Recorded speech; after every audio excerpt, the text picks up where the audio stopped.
Welcome to the Digital Marketing Mentor. I'm your host, Danny Gavin, and together with industry leaders and marketing experts, we'll explore the meeting point of mentorship and marketing. We'll discover how these connections have affected careers, marketing strategies, and lives. Now get ready to get human. This episode is brought to you by Audio Academy. Whether you're a recent high school graduate, a busy mom, a working woman seeking to enhance her skills, or a female entrepreneur looking for a better understanding of digital marketing, we've got you covered. Dive into the digital marketing world without drowning in student loan debt or compromising your values. Visit audioacademy.com/podcast and claim $150 off Audio's women's only cohort of our Digital Marketing Fundamentals career course by entering the code MENTOR at checkout. That's odeoacademy.com/podcast. Empower your career and save $150 with code MENTOR today. Hello, everyone. I'm Danny Gavin, founder of Optage and marketing professor and the host of the Digital Marketing Mentor. Super excited to have Adele Beiny today, the founder and CEO of Life is Looking Good. Life's Looking Good is a digital agency offering content management, podcasting, digital campaigns, and marketing. It's an agency born out of necessity at the start of the coronavirus pandemic in early 2020, and now tells compelling stories with uncompromised quality and leading-edge design. Because when business is good, life's looking good. Adele's a bit of an influencer on Instagram and recently began a new season of her Life Unfiltered podcast, which you can catch on YouTube, Spotify, and wherever else you get your podcasts. How are you doing, Adele? I'm doing better now that I just heard that amazing intro. Like, I actually, I want you to write all my content because that was phenomenal. I couldn't even have said it better myself. It's funny because, a lot of people know about you, know you are, but sometimes they don't know about your agency side. So I think it was important to let people know that it's not just Adele, the personality, but she's actually got this amazing agency behind her. Thank you. Yeah, I'm excited to be here. Thank you for having me. I love what you're doing. I'm excited and I'm honored that you asked me to be on here. All right, so let's jump right in. So let's talk about your background. It's funny, most of my guests, when I ask them, like, where did you go to school? I would say, from all the episodes that we've done, most of them say, I went to this university, that university. I know, Adele, you didn't go to college. So I'd love to know about coming from a world of no formal education and maybe why you didn't go down that path and, how you feel about it today. I grew up Orthodox Jewish, and I'm 38, and I feel as though now there is a larger movement toward young Orthodox individuals going to school. But back when I was growing up, it really wasn't a big emphasis. It's interesting. Both my parents are academics. My mother went to Harvard before women were even going to Harvard. When I tell people that, they're surprised because you think if you come from academic parents, it's wild that I wouldn't go to school. To go continue on to university. My mother was actually the one that told me not to go to school. She said that you have the gift of gab, you have a great personality, you're a natural born networker, you'll do better just going out in the world. And I actually didn't do great in a formal educational setting, sitting in a classroom learning. I didn't do my best. I didn't thrive. I like getting my hands dirty. So it was kind of a no-brainer for me. How do I feel about it today? I think I'm doing better than a lot of my friends that went to university. And it's interesting because my son is at a very similar crossroads now. He is saying he's due to go to college in the fall. And he's like, Mom, I'd rather, he's working as an internship. He's like, if I work this internship in commercial real estate for the next 4 years, I will be better off than getting an education. And it's funny, I'm pushing him to go to college because it's a different world. And it's funny because he's like me. He's got the gift of gab. He's well-traveled. He knows tons of people. He's extremely articulate and smart. But I think the society we're in now, whether we like it or not, it really needs you to have a degree in some capacity. I think I eked through, but I would say to young people today, go to college. Yeah. And another thing that I see is also there's the soft skills that you gain through that program, whether it's just how to work in groups or how to, deal with living on your own. You can do that outside of it. But, I think there's a lot of experiences that you just can't get if you're not going through that. Yeah. And learning how to learn, that was like something, it's a beautiful thing. Now we have the internet and we've got YouTube and you could teach yourself anything, but there is something quite remarkable about being in a setting where you're learning how to learn. So, and just the social aspect, that's important, not to be stepped over. Your college network is important. That's one thing I didn't get. Do you feel like there's this part inside of you that wants to go back to school at some point and study something at an academic level? Or do you not see that in your cards? Later in life, when my kids are grown and I have a little bit more time, I could see myself doing something like honestly, more along the lines of what you're doing, marketing, just something along the lines of that help me be better at what I'm doing today. So, kind of skipping along to California, what brought you to California growing up in the Northeast, a totally different world? What drew you there? Well, I came here for my second marriage and now I have a daughter. So I stayed here. And I often say, oh, I want to be on the East Coast. I want to be on the East Coast. But then when I go back to visit, I realize I've fully integrated to California culture. Like I couldn't be more Californian if I tried. And the living is so easy here. You adjust quickly. We have the beautiful weather. It's always, it's sunny, it's easy, there's parking. The one thing that's tough is that cultural aspect where the East Coasters are just, I feel in many ways, East Coasters just have this bit more of like this grit and grounding that Californians are missing.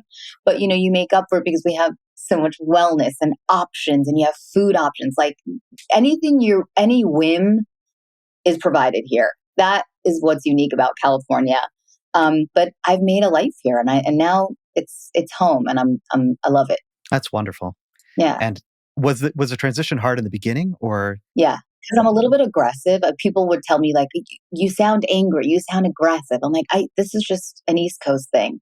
And it was lonely, moving to a new state is hard. I would say like being in a Jewish community helps a lot because you have this built-in network of people, but it's hard. Moving to another state is hard. There's cultural differences. People do things. They move at a different pace. There's a different wavelength. Everything is different. For me, what really worked, and I would say if anyone's listening and they're new, is join like a little studio, not a giant gym, something petite, like either a pottery studio or a Pilates studio or something that's a small, intimate group. You're much more likely to make friends in an intimate setting. And you're there all the time. You're there on a consistent basis. So I ended up joining like little studios. And that's how I made a lot of my like friends early on and kind of found my little groove. That's amazing. And I think that, so it's about getting out, right? Obviously with the internet and with social media, you can do it, but forcing yourself to get out, go to those places and make friends can really help. Yeah. You got to get out. You can't, you can make friends online, but it doesn't translate to real life. You can't get drinks with a friend online. Yeah. It's kind of hard. Yeah. So kind of dialing back, I would say your parents clearly influenced your passion for lifestyle design. What was it about how they raised you that grew you in that direction? I would say it was definitely my mom. My dad, not so much into the lifestyle. Like he'd wear the same shirt for 15 years if you let him. My mother is a creative in her own way. Actually, not in her own way. She worked with some very large companies early in her career, Prudential, Dean Witter, all sorts of big companies. And she was helping them with their marketing. So, and I think for me, the way that you live your life directly correlates to how you market, right? It's like if you have a messy car and then you try and then you go out and like you try and have it all, you have to, it sort of follows this the breadcrumbs. So my mom was a creative through and through, and she in our home was we had 5 children. It was a small home. We didn't have a lot of money, but I remember that all the details were always paid attention to. She was always really aware of the way things looked, the efficiencies, that, we had a drawer that had all the things that you need to do your homework.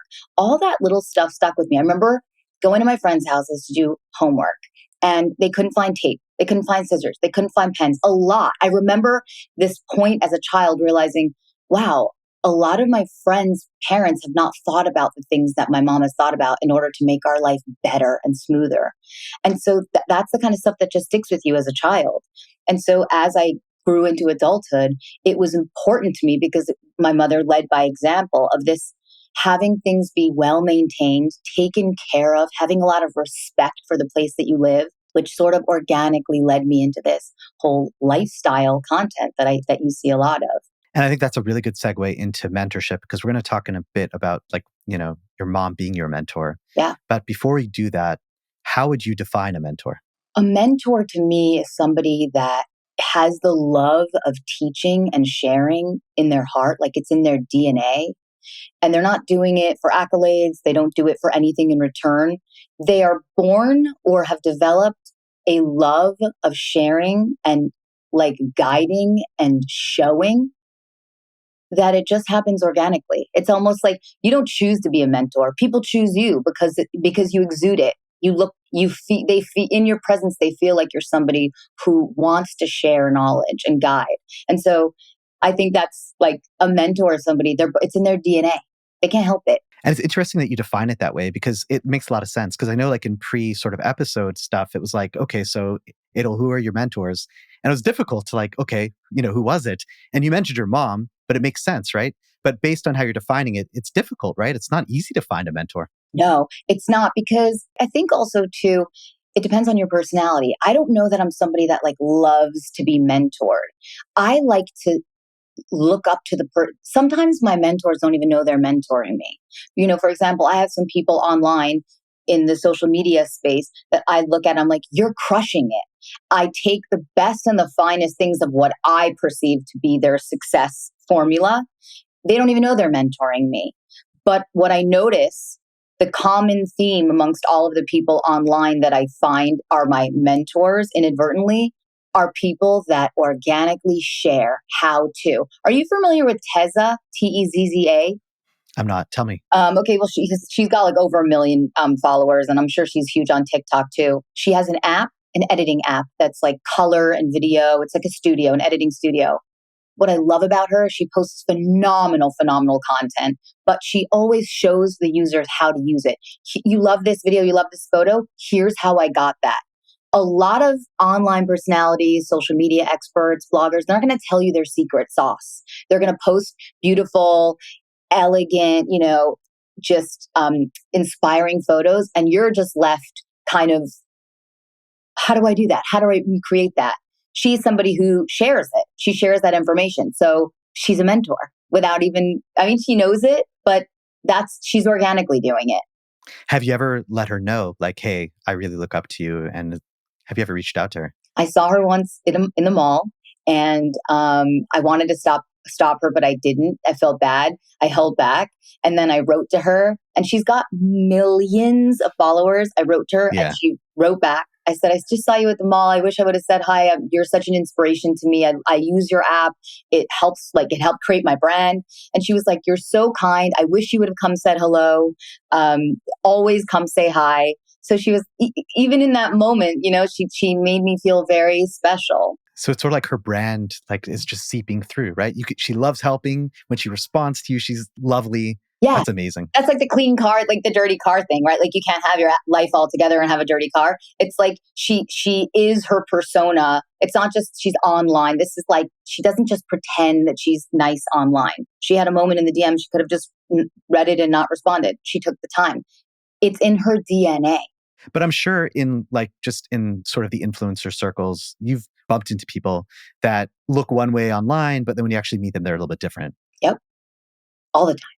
This is the 2023 plague. How do you feel about that?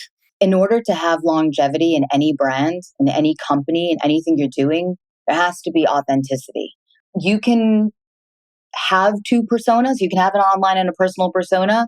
Eventually they will bleed, and or you will be found out, because this is just the way of the world. So I think it's very important that people ought to remember, when I'm at a public setting or an event, and I know that there might be people who follow me, I'm very mindful of like my behavior. I'm very gracious. If I don't, rarely, if ever, get recognized, but on occasion I do. And if I do, I'm so happy, maybe how Tezza felt. I'm grateful, I'm happy, I'm honored. Like the fact that anybody spends, the way that I think people should approach it, and this is how I approach it as marketing my own business. Life is busy, and there's a lot of demands, not just in your personal life, but digitally. We're pulled in a million directions. Everybody wants your click. Everybody wants your eyeballs. Everybody wants you to read. Everybody wants to follow. If somebody is giving you that time, if somebody is coming to your page, to your site, to look at anything you're doing, you need to be very grateful for that. And that's how I feel. bottom line is you are a mentor to others, whether you want it or not. But do you practically think about that on a day-to-day? Yeah, sometimes I think about it when I'm about to say something like sassy or mouth off, because I am sometimes like a bit of a talking head. I sometimes think to myself, am I perpetuating a bit of negativity in this space? And at the same time, the flip side, I often think of the same thing when I'm posting something positive or trying to share or trying to talk about causes that are important to me, like taking care of the earth. At the same time, like if I'm doing something negative or if I'm doing something positive, I'm acutely aware that there are young people or old people that are taking in what I'm saying and might internalize it and or bring that out into their world. So yeah, you have to. I mean, if you're online and you have even a small following, I don't even care if you have 5 people following you. If you're making an impression on them, you have a responsibility. But I think what's cool is you're also not afraid. It's like, for example, I know a couple of weeks ago you went to Israel, you really didn't have a great time, and you basically let the world know, I know when you go to Israel, you're supposed to come back and say I had a great time, but I didn't really like it. Yeah. And like it blew up. But you know what? But it wasn't bad. Like it's okay. It's okay to go somewhere and not enjoy it. So it was good that you told everyone. The Israel thing comes up a lot. I was just out there last night and 2 people were like, can we talk about the Israel thing? I'm like, wow. It's so you see like the impact of saying that you don't like something is so important. But yeah, I agree. I mean, look, we're not doing anyone a service if we're just constantly just saying niceties. I actually just heard this study yesterday. It's like loosely connected, but this is the longest study of following children from like toddlers up. They followed them like 70 years. And overall, the people that had the belief like it's going to be fine, everything's going to be fine, like pie in the sky, they died on average like several years earlier because they didn't take care. They weren't mindful, right? We don't do anyone a service of just being like everything's wonderful all the time. In the same way, I have this responsibility, and I'm trying to build this brand of authenticity. So sometimes that will look like snarkiness. Sometimes that will be sassy. Sometimes it will be positive and kind and a warm mentor.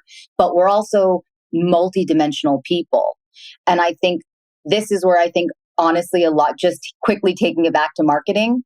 Yeah. Sometimes for me, this is where I think some marketers drop the ball a little bit. They become so hyper focused around one topic or like their one niche. And I know people say to niche down, and it is important. But at the same time, we don't feel like seeing or doing or eating the same thing every day. So why would you only want to see one type of content, right? Like we're flexible, malleable beings. We don't only so when I see a yoga studio like only ever posting yoga schedule class, I'm like, let's get a little diverse here. There's other stuff. Let's bring in wellness, breath work, mindfulness, like all sorts of things that sort of still boost your brand and help you kind of be who you are in the space, but without being so one-dimensional.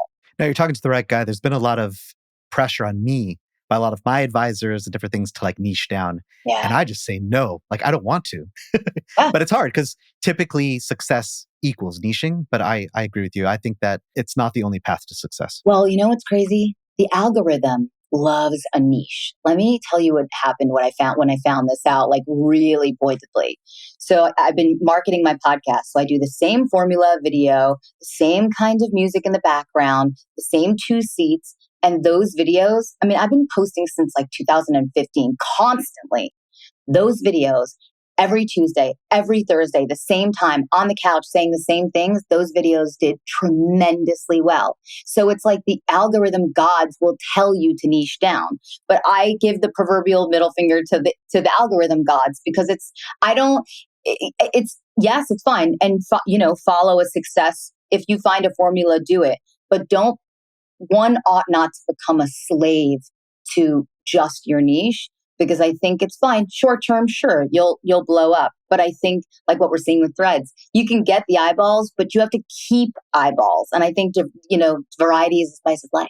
Yeah. And I'm sure that we'll get to a point where you're like, hey, I want to do something different, even though maybe your views are looking really good on your video, but it's like, I'm kind of bored of this. Let's try something else. Exactly. So let's pivot to your area of expertise, lifestyle design and marketing. How have your various positions before Life is Looking Good influenced your marketing style today? So my background is sales. I used to work in luxury real estate in Manhattan. I worked in some big properties like in Central Park, Park Avenue South.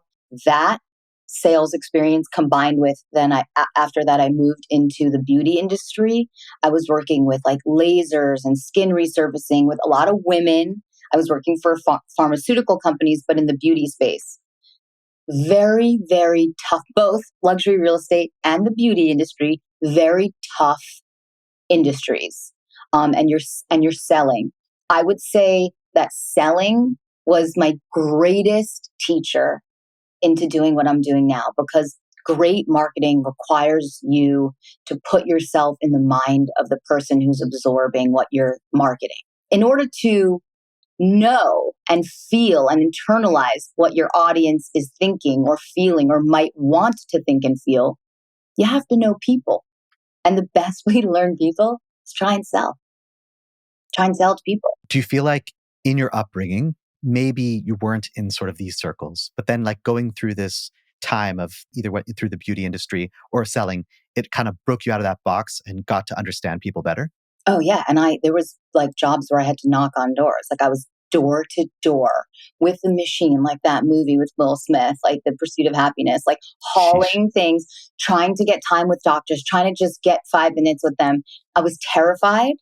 But like you have to overcome some fear, and you really have to, you have a very short amount of time to deliver a very important message. And that message is like, I want your dollars in this case. But with marketing, it's, I want your eyeballs. I need your attention. I need your time. I need you to care.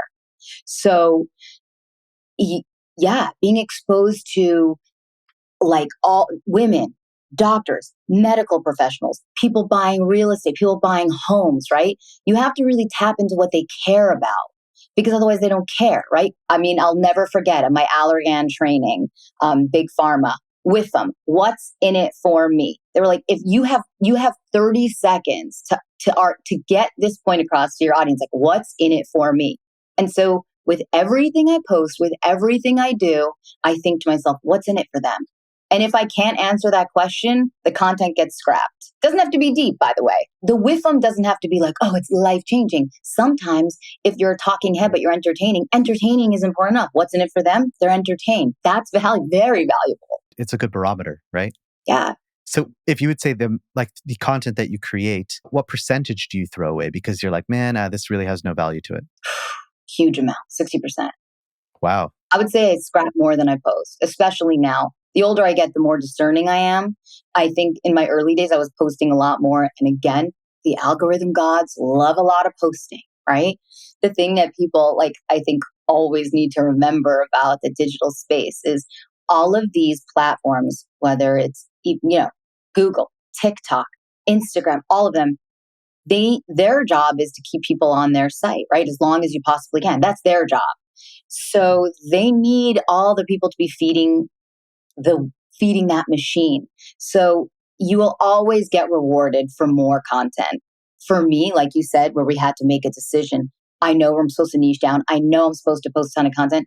I didn't want to just fill the airwaves because the algorithm rewards that. I just wanted to make sure that I was providing value or entertainment or some sort of thing. So I started scrapping a lot more. The older I get, I'm more discerning because I want to make sure that what I'm putting out there, again, is part of my responsibility. So yeah, a large number gets scrapped now. And I don't think people realize how much work that is. Because think about it, like you put out a lot of content, but you're putting out 60% more, whatever. And then half of that you're throwing away. That's crazy. Yeah, I throw away a huge amount. I mean, I post, I will record it. I save it. I sit on it sometimes. Sometimes I'm a bit more on a whim. Like, I like this. It's going up. I'm not thinking about it. As long as I'm like, I'm going to save this. If I still feel like it's good in a few hours or tomorrow, it'll see the light of day. It's like when you get that hectic email and you write the response and you're ready to hit send, but then you wait. Ooh, I'm not going to send that yet. Yeah. Or if you're like upset by an email, it's always best to like sit on it. So yeah. And sometimes too, I have to think like, how will my audience receive this? I might be in a bit of a jovial, fun mood, but it could be that there's something going on politically or in the world. So you also have to be a little bit aware of like what's going on around you and in our climate. Ladies, are you seeking a flexible, satisfying, and well-paying career? Do you resonate with psychology, excel with words, and brave the tech world effortlessly? Digital marketing might be your calling, and our women's only cohort at Odeo Academy is tailored to you.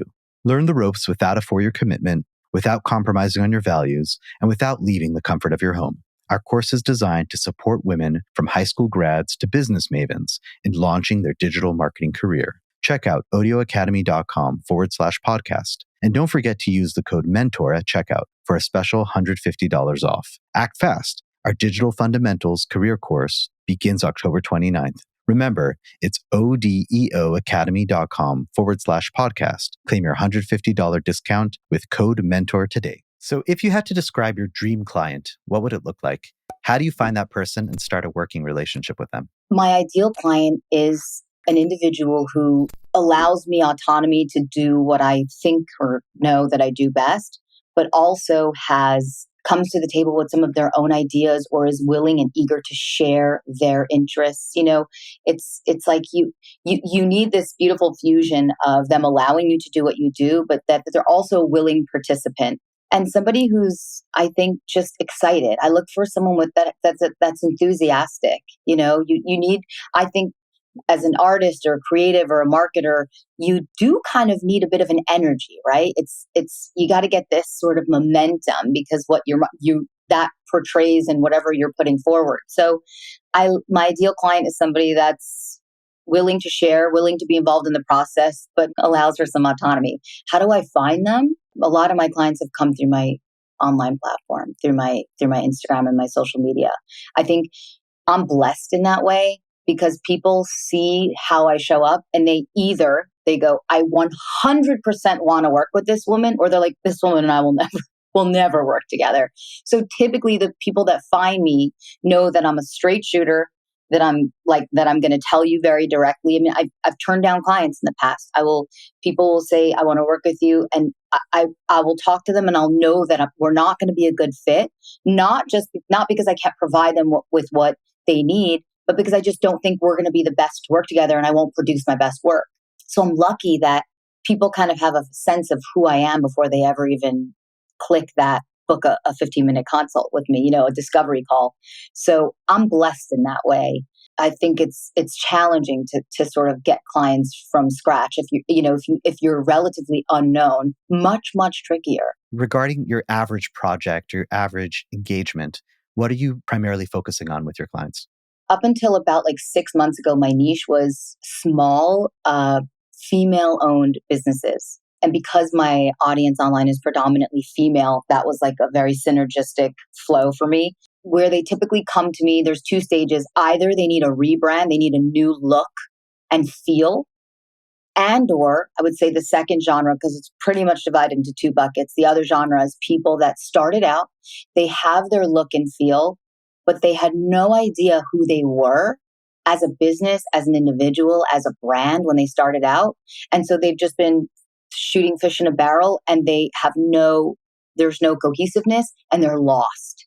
So either I work with them on let's figure out who you are and who your brand is and what you're trying to say, or all the way on the flip side to people that need a website, they need a logo, they need a look, they need brand colors, they need a social media presence. And I do that with them as well. Which part do you like the most? Oh my God, brand development, coming up with their look and feel. I mean, it's like giving me a blank room. It's like, here's a blank room, put stuff in it. A lot of people get completely paralyzed when you show them an empty space and they say, let's design it. That's my strong suit. I make decisions very quickly and decisively, and I usually don't backtrack. I don't have a strong record of being oh no, I have to undo. So for me, when someone says I need to create a brand, oh my God, it's like manna from heaven. I'm like, let's figure out who you are and then let's create this brand. Because I have such a strong part of, it's like birthing a baby. You take, an individual who has a dream, an idea, a passion, a hope, and you give it color, flavor, texture, font, presence. It's such a beautiful thing. You birth a brand. But I love the fact that you say that it needs to be a partnership because you don't just want someone that you can boss around. So how do you vet that out from someone that they're going to be a willing partner in this process? I'll have people that say I don't need a discovery call. I know I want to work with you. And I go, the discovery call's for me. I need to make sure that we are going to be a good partnership. And that's where I kind of sort of start to see who they are, see how excited they are, see if they're really committed to their project. The last thing I would want is to bill someone, use their time, my time, and their project doesn't really go anywhere. I want to know that they're committed to this. I want to know that they're as passionate, as fired up, and hopefully more fired up and committed than me.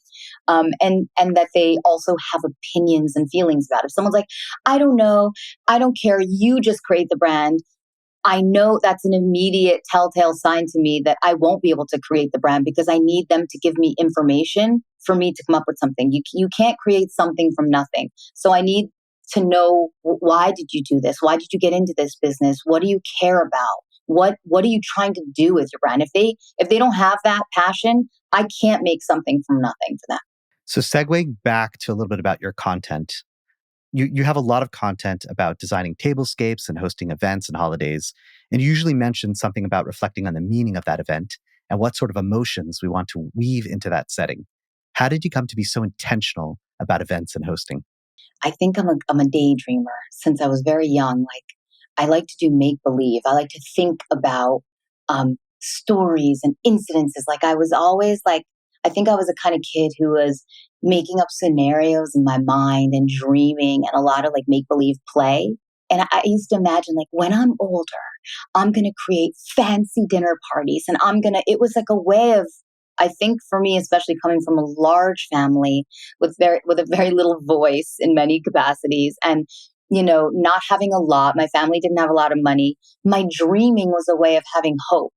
And so when I got to the stage of my life as an adult where I could create, where I could produce an event or a dinner party or any sort of thing that I could produce, I wanted so badly to give people that little sense of adventure and make believe that they could come into my house or an event. I don't know if you know this, but I was an event designer. Like, I did weddings and parties as well. No, I I didn't know was that. a florist as well. I know, I've lived 1,000 lifetimes. So I actually did produce events.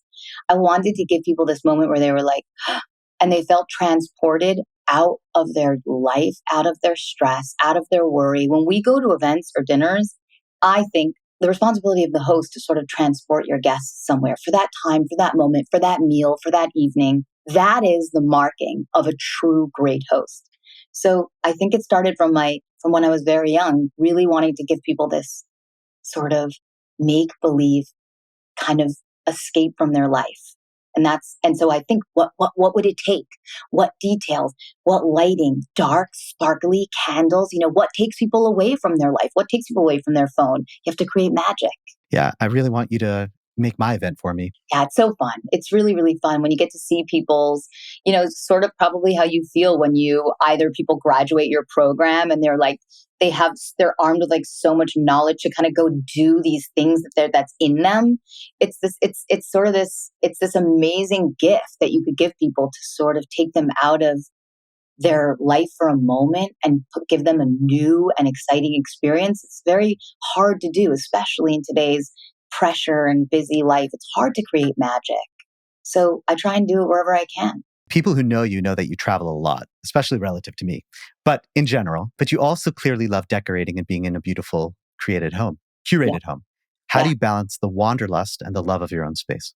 Funny and interesting that you just asked me this today, because I'm traveling on Friday for 5 and we're away from my house for 5 weeks. And I've been waking up with anxiety about leaving my house. This exact dichotomy is just happening right now. Sometimes the travel helps because I'm so obsessive about my space and its neatness and its uniformity. Some would say to an unhealthy degree, but it's like, I am who I am.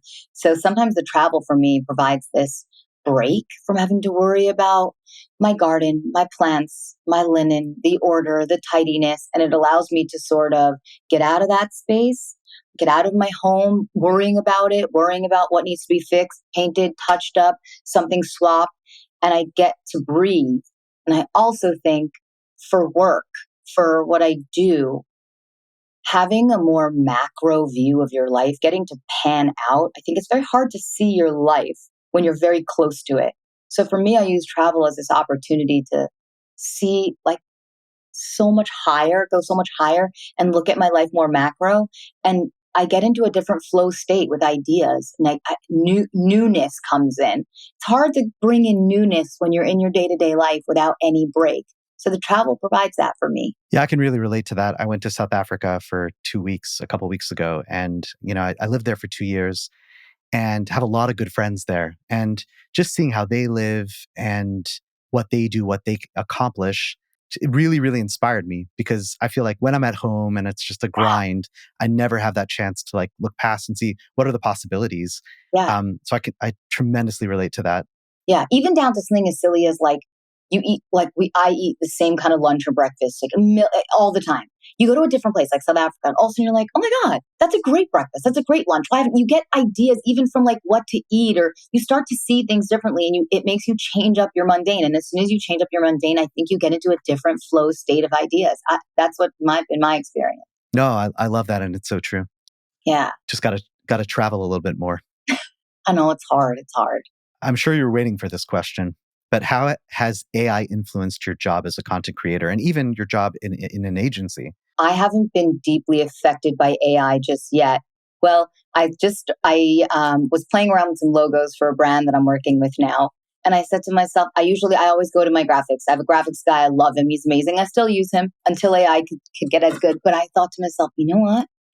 Just for like shits and giggles, I'm going to go try this on AI. And I had like 800 logo options in 30 seconds. Whereas when you're working with creatives, you have to wait time for their creative juices. But what's interesting, I'm not the graphic designer. I farm out a lot of that kind of stuff. So for me, I worry more about my independent contractors than I do about myself, because right now, AI can't do what I do yet because it requires just a different part of the imagination. AI has yet to come up with imagination yet that I know of. AI, I've heard it said like this actually last night on a podcast. AI doesn't have a conscience yet, right? Yeah, I use the word yet because I do think there could be a time and where that could be possible. I don't want to. AI is getting so smart so fast. So I worry more about because I'm coming up with a general concept, right? AI could take on a logo. AI could take on copy now. AI can give you brand colors, but it can't yet come up with the original. You have to feed it the information. So the information starts with me. I worry about some other creatives. I had a guest on my podcast who said, if you want to write relationship articles that refer to your partner as a co-pilot, sure, you should worry about AI. But if you have original thought and deep creativity and passion, I think it's going to be very hard for AI to duplicate that. And so in that way, I don't worry. I do worry for people who write copy and who do graphics. I think it's going to be tough. But so far, I haven't been impacted yet. And for the better only. I also think we haven't really truly seen what AI is even capable yet. We're getting a very, very watered down basic version of AI. I think when we see some of the later stages, it's going to be a little problematic for some creatives. All right, it's time for our lightning round. Yeah. So obviously you're a foodie, you like pop culture, you love travel. So let's talk a little bit about those. Tell me your top 2 foods that you like to make or eat. Okay, eat pastas in any capacity. I mean, I'm talking any type of pasta with any kind of sauce. Favorite thing. The other thing, I don't know. It's really pasta or bust. Well, what about dessert? What's your favorite dessert? I love candy. I mean, I can't, it's so problematic. The stickiest, sugariest candy you could think of. Like I pulled out a molar. Like I have literally just had an implant put in because I pulled out my teeth from sticky candy. Love it. Gushers, Fruit Loops, like this stuff that you should never ingest.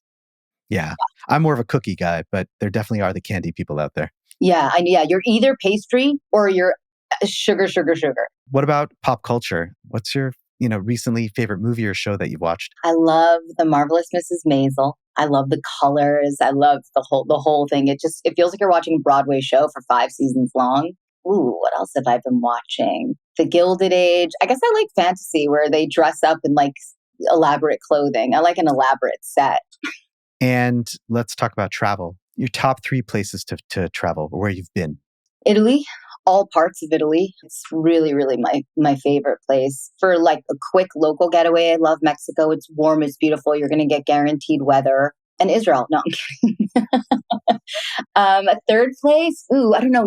I'm really, really trying to get to Japan. I want to do a proper Japan from like the mountains all the way down. Like I want to see Japan. That's next on my list.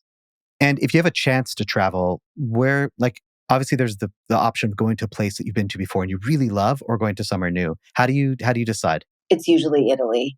Like I find myself returning. I mean, and pasta. You know, Exactly. I love the culture. I love the fashion. I love the style. I love the food. It's a very warm culture. I try new places. Like this past year, I was in Israel. I was in Bora Bora. I was in Mexico. I'll be in Italy, Austria, London. So, but it all really keeps coming back to Go Italy. back to Italy. Yeah. Do you see yourself buying a place there one day? I'm going to be looking this summer. Oh, wow. Beginning. Exciting. Yeah.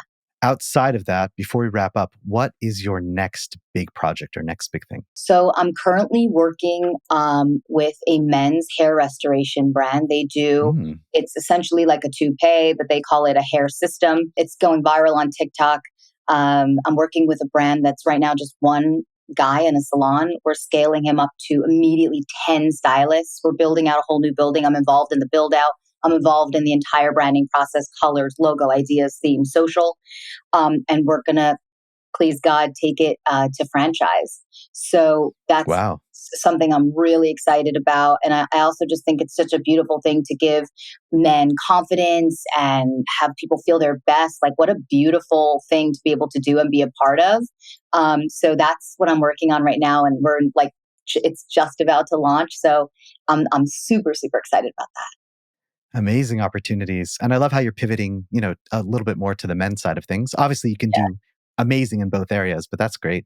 It's true. I have predominantly been working with women. It's interesting and it's fun to work with men too. And it gives you such a different, it's speaking to men is very different than speaking to women. So it's cool for me to sort of practice and like be a little bit, learn a new area that I was kind of unfamiliar with. So it's been a fun process. So Adele, where can listeners learn more about you and your business? My website and blog is lifeslooking.good.com and Life's Looking Good on Instagram. There you could just find my daily musings, some tips and tricks, and all of my nonsense on there. And people, if you're trying to find her podcast or anything like that, you just have to click on the link in her bio and it will get you to everywhere where you need to go. So just stop being confused. I don't know what the problem is. You're a good listener, Danny. You're a good listener. I do my best. Well, Adele, it's been such absolute pleasure to have you on the podcast. Thank you. I know you're so busy. Thank you for making time for me today. Thank you for having me. This was really fun. Pleasure. And thank you, listeners, for tuning into the Digital Marketing Mentor. We'll talk to you next time. Thank you for listening to the Digital Marketing Mentor podcast. Be sure to check us out online at thedmmentor.com and at the DM Mentor on Instagram. And don't forget to subscribe on Apple Podcasts, Spotify, or wherever you listen to your podcasts for more marketing mentor magic. See you next time.